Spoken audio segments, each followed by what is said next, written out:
எப்பொழுது பார்த்தாலும் பஞ்சம், பசி, பட்னி. ஊருக்கு ஒரு லீடர், ஆளுக்கு ஒரு கொள்கை, அவனுக்கு ஒரு டசன் பட்னி பட்டாளம். நான்சென்ஸ்.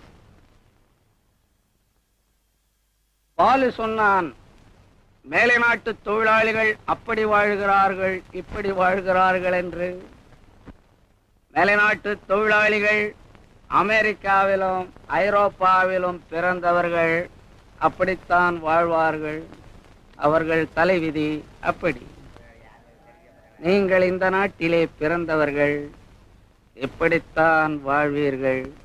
உங்களுடைய தலைவிதி இப்படி. இங்கிருப்பவர்கள் எங்களை போன்ற சீமான்கள் உல்லாச வாழ்க்கை நடத்துகிறார்கள் என்று உங்களிடத்திலே சொல்லி ஆத்திரத்தை மூட்டுகிறார்களே தவிர அதற்கு காரணம் என்ன என்று யாராவது சொல்லினார்களா?